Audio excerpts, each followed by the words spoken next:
Another episode of Dre's Crates / Dre's DJ Horror Stories. But today we're going to be talking about the Akai MPC Sample. It's the new sampler on the market. They're going to be releasing it, I believe, Tuesday, the 24th. It's a compact sampler. It's small.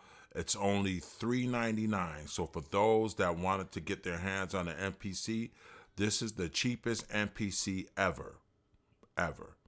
So what we're going to do is talk about budget samplers, because, you know, the MPC has been a staple of hip hop pretty much forever. The MPC is well known to a lot of hip hop producers as far as the SP1200, the E-mu SP12. But the MPC is just one of the staples. It's something with that sequencer, the solid sequencing, you know, and the sound. I could tell you this. When I first got my hands on an MPC, I noticed when I would sample drums in there from records, I don't know what they did or what the machine did, but it seemed like it just made the drums smack. The drums would hit really, really hard. And I just loved that. And then you put your samples in there, you do, and then, you know, once you learned the machine, you knew how to make that machine talk. It's like an instrument, you know what I mean? So today we're going to talk about, once again, old school samplers that were budget samplers, that didn't have the power that the MPC sample has today, right? So we're going to start out with some early models. One of them was the Casio SK1, which I still have. It's in my closet. Small, mini keyboard, miniature keys, only like 1.2 sampling time. And it had these yellow pads. They were like little square yellow pads. And you could like play the sounds or whatever, like the Congo sounds or whatever on it. And I think one of them would trigger the sample. But I know the sample would be across the keys as well. And you could play it like different keys. So I don't know if they were targeting like kids to try to get kids into it, but a lot of adults bought it. So I thought it was cool as something to use in the studio, because it had it's one little speaker on it. It had a line in and then a speaker out. So I thought that was cool too, because you could actually put something into it and sample it, whether it be from a cassette or something like that. So that was cool. Big shout out to Casio for that. You know, they also had a professional sampling keyboard. So I can't think of the name of that, but it was a full 61 key keyboard. It took the floppy disk, the 3.5 floppy disk, and it was pretty nice from what I seen. The specs on it, pretty nice, man. So another one they had was the Sonic Mirage. Big shout out to Jimmy Jam and Terry Lewis, because they used that on Janet Jackson's Control album. 2 thumbs up. 2 thumbs up, man. That was a dope album, man. Yes, They're sir. using, you know, at that time it was like groundbreaking technology, even though it didn't have a lot of sampling time in Sonic Mirage, which I owned one of those too. I had the keyboard and the rack mount version. And these now, they go for, a lot more than what they should online. Yeah. But the sound that they give, I believe that was an 8-bit.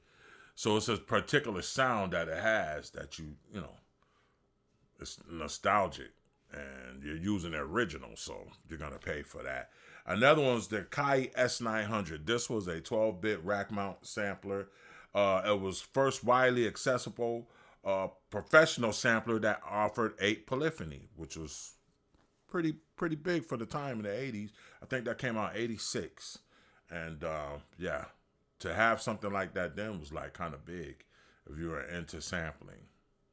It was big. So another one that came out in 86 was the Roland S50. I had one of those too. You know, I'm a gearhead, man. I had a lot of stuff. And I just wanted to have it to see what it was, because the hype that was built around these instruments from the artist, right? It made you want it.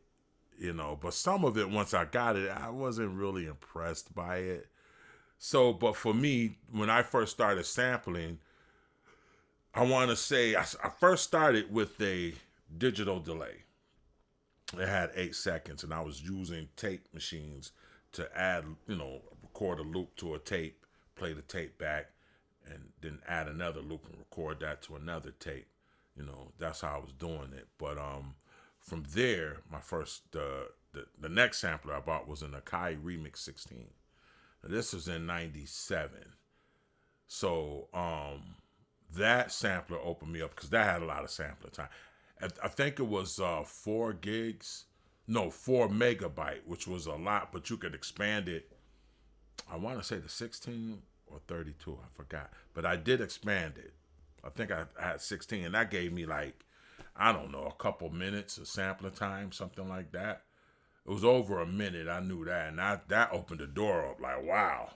I went nuts with that. So once you get used to that type of sampling time, it's like you're spoiled, because you could do a lot with your samples. You can do, you're not limited. Like on the SP12, you're a little limited. In fact, I had an SP1200.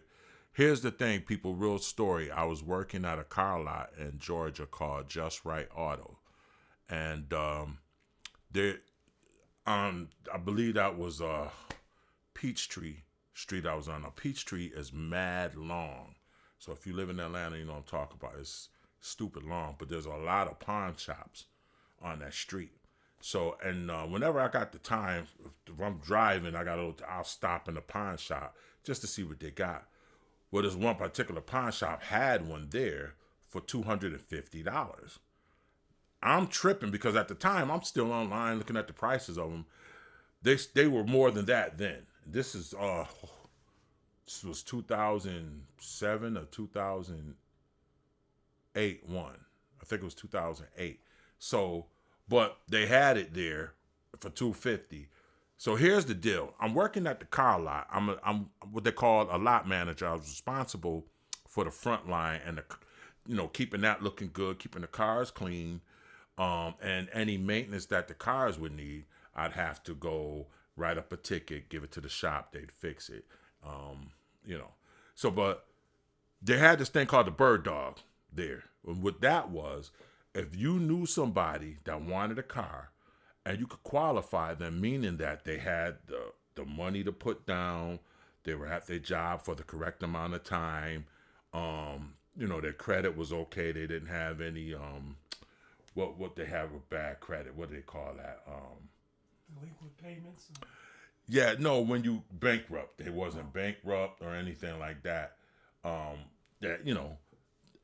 if the salesman could get them in the car, then you would get $250.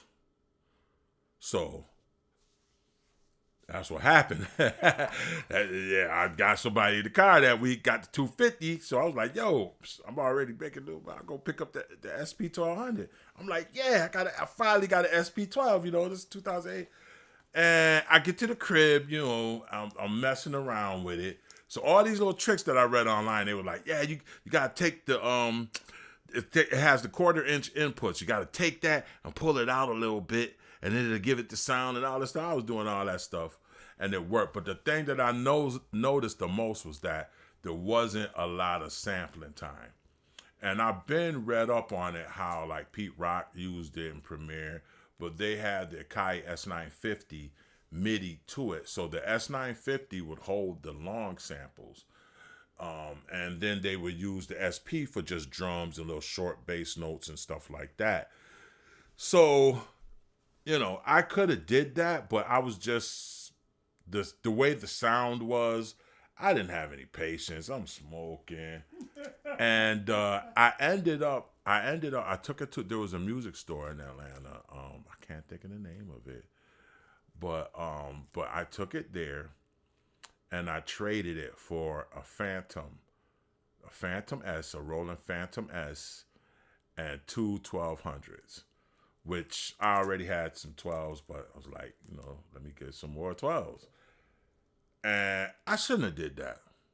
Now I think about it, I shouldn't have did it. I should have kept the 12. the SB12 and just spent more time with it. Why is that? First of all, because of the astronomical prices that it is now. So if I want to get one now, I'm definitely not getting one for $250, unless it's somebody who don't know what it is or just locked in somebody's closet or basement or something, and they just want to get rid of it. The person who had it is gone, and the person who's selling it doesn't know about it. You know, sometimes you can find deals like that, but other than that, you know, and just what it does, you know, the sound and what it does, I just didn't have the patience then. I should have had more patience to work with it, you know. So the SP12. So let's get back to some other samplers from the 90s, which were another budget sampler was the Boss SB202 called Dr. Sample. This came out in 98.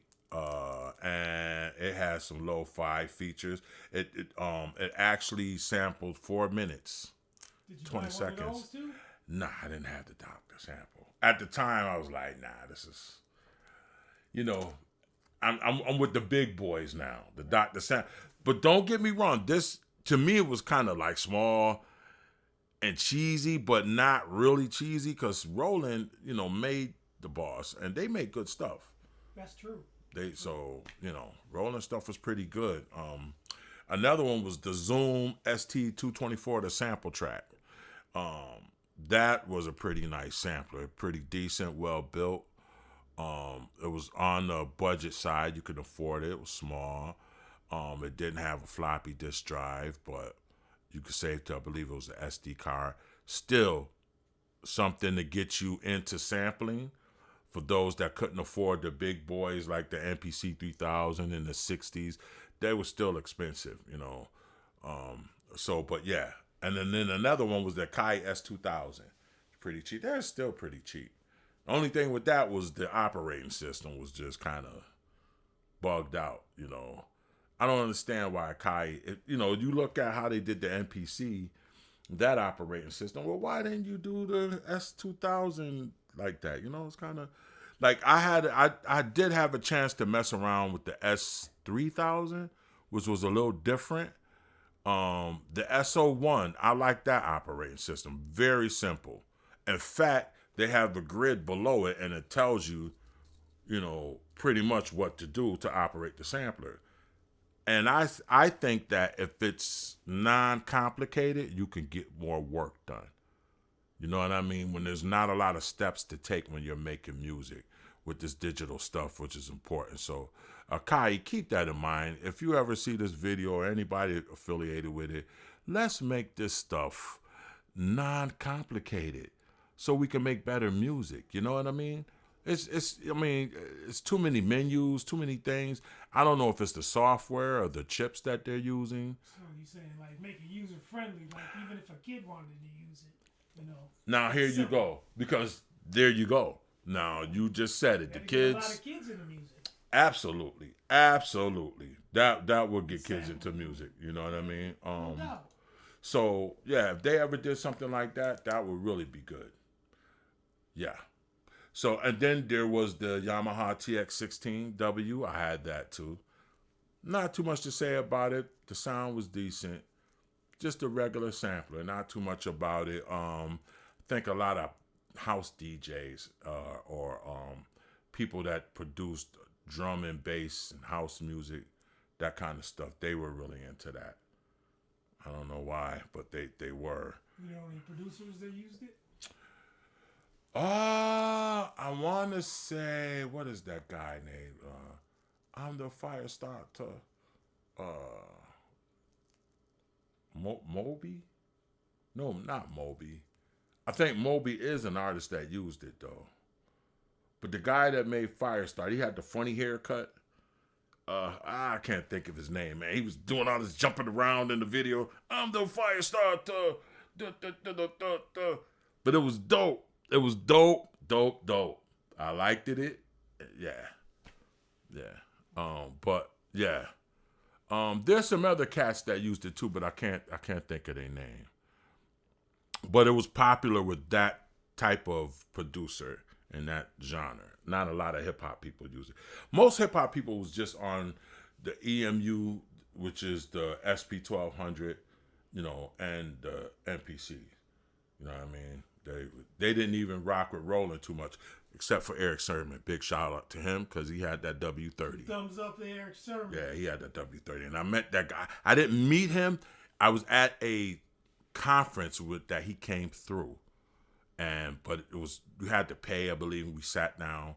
He did some talking. He was with some other brothers, and I was like, dang, they go to a sermon.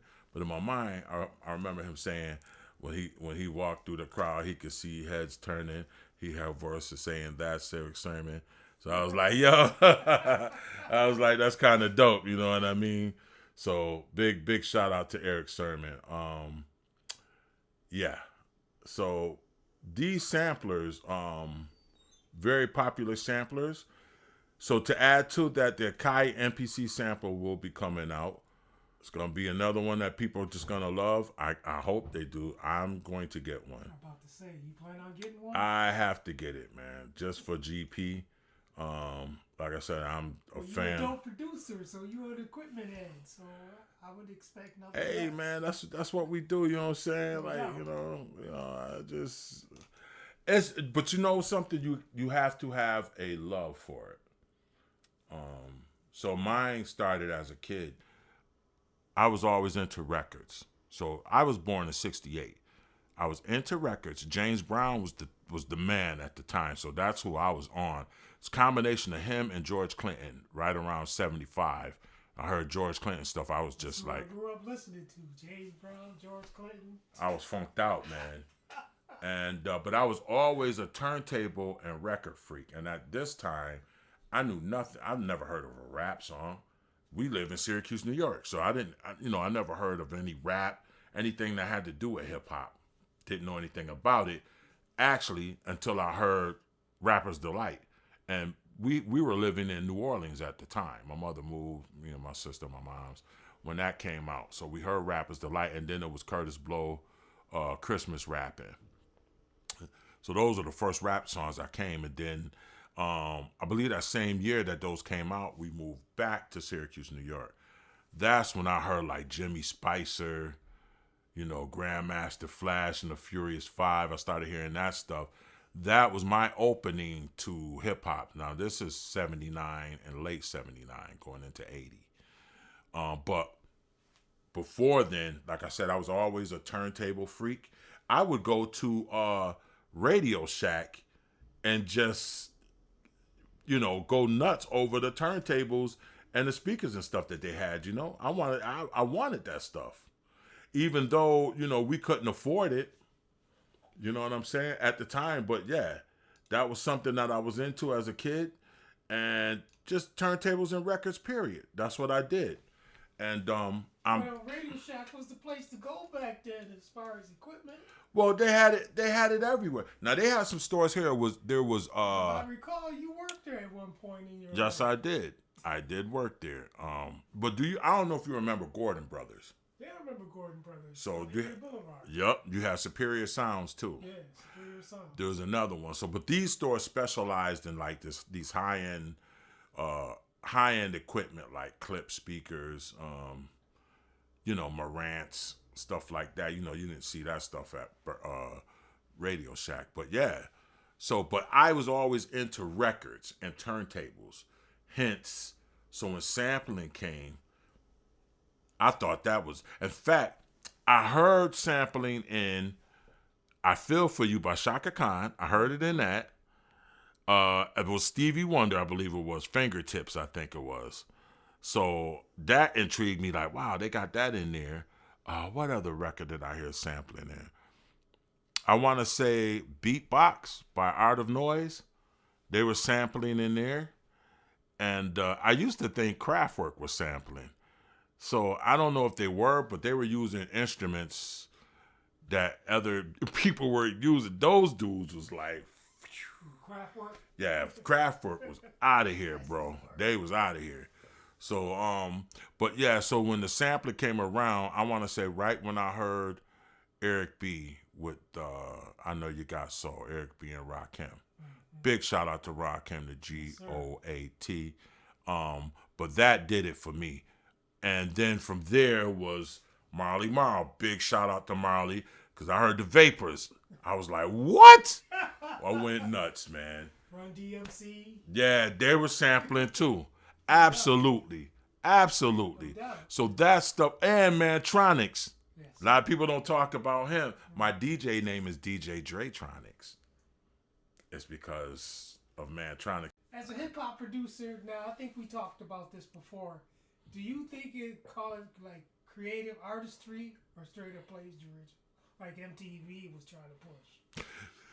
That's a good question. I'm glad you said that. I'm going to say it's straight up artistry. I'm going to tell you why. I feel like plagiarism is going like, if I'm taking something you're saying word for word, then I feel like that's plagiarism, right? But if I'm taking a sentence that you have and I dissect it and change it, add words to it, take words out of it, is it... Make it your own. Like yes. Use your own art, producer creativity to make it your own. So, see, I agree with that. Hence, that's not plagiarism. Think about it. If you most people that sample, first of all, who's gonna sample a whole record? Nobody's gonna do that. So you're gonna take a piece, probably the piece that you like. How long this piece may be, I don't know. But let's say the piece is 10 seconds, maybe 15 seconds. If the song is 4 minutes or 3 minutes or even 2 minutes, those seconds are just a part of the song, and they're going to be looped or chopped up and played back differently. Whereas your song has changes. We're not doing all the changes in your song. We're definitely not. If it's, a singing song, we're not singing any of your lyrics. We're going to rap or say something different than what you're even talking about. Like, it could be a love song, but if it's got a good beat, hey, we're going to be talking about something else, getting with some chick or whatever on the song, you know what I'm saying? It has nothing to do with being a love song. So, That's what rap was, talking about a person, place, or thing. Absolutely. Absolutely. Absolutely. Absolutely. So, for those who think it's not creative, listen to Premier, listen to Pete Rock, other people like High Tech, Jay Dilla, Eric Sermon. Now, these are some of my favorite producers. RZA. 2 thumbs up to RZA. Yeah, RZA's dope. Q-Tip. Yeah, Q-Tip's nice too. From Tribe Called Quest. These guys are just, phenomenal. What can you say when you're Marley Marl? When you hear their production and what they did with samples, it's just incredible, man. And anybody, in fact, it inspired me to do this, which I was already a record collector and a DJ, but when I heard that stuff, it just made me want to get into production. You still are collecting records to this day. Yeah, I still collect. Well, that's something that won't change. Like, if that's what you do, that's what you do. You got like 30,000, 50,000 albums. Close. Yeah, I got rid of some because I sell them now. You got crazy to fill up this room. Yeah, absolutely. But once again, what I tried to do was keep all the ones that I thought I would listen to, keep those all together, and it's still a lot. I can't. How many records can you play, man? You know what I'm saying? And I went crazy because I wanted them all, but you can't have them all. And then a lot of them I bought that I didn't know about because I was trying to find samples that nobody else knew. I wanted to be different. You know what I mean? Like, you got a lot of producers that took a record and made that record what it is because of them sampling it. Right. And that actually drove the price of the record up. Like, nobody cared about the record until they sampled it. Now everybody wants that particular record. You know what I mean? But, so I wanted to be that guy too. Let me be I get all these rare records nobody knows about that's dope and sample them so I could get my props, right? That's the whole thing right there. So that's what it is, y'all. So this is what we're going to do. I got my man over here. Miller and Mike. We're going to call this, we're going to give it a wrap. But this whole thing was about the MPC sample coming out. Budget samplers that were used to create hip hop on. This is another one, but this one is a little special because it's from Akai. And it's an MPC, the first affordable MPC for people that really don't have the money. Thumbs up to Akai. Big thumbs up to Akai. You know, I'd say some other things, but I can't because it'd be inappropriate. Dretronics, see ya. See ya.